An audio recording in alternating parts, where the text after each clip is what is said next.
It's a pleasure to welcome you to this Virtual Girls' Day 2020.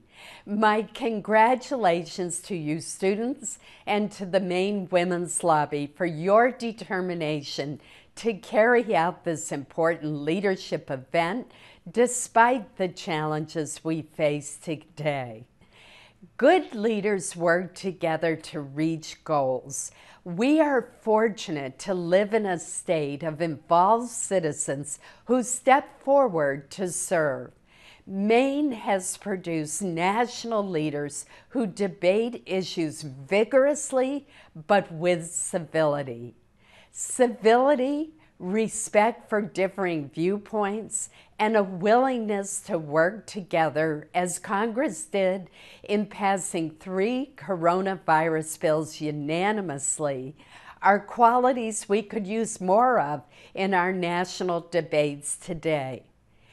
This year, as we celebrate Maine's bicentennial, we should also take time to honor the outstanding women leaders who have helped shape our great state and nation.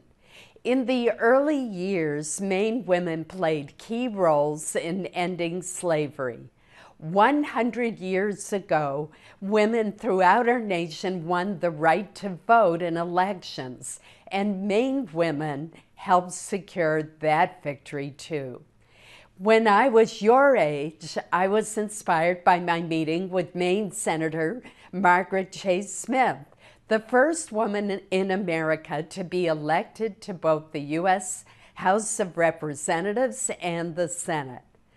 The accomplishments of Maine women are not limited to planet Earth.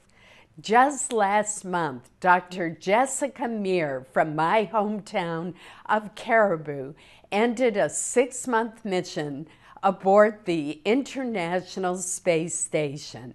She is the first Maine woman to travel into space, but not the first or the last to achieve her dreams and to reach for the stars.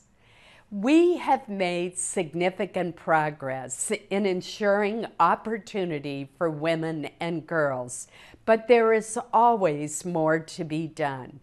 We will succeed because ours is a state of caring citizens and of young people like you who are committed to learning the lessons of leadership. Thank you for participating in this wonderful program, and best of luck in all of your future endeavors.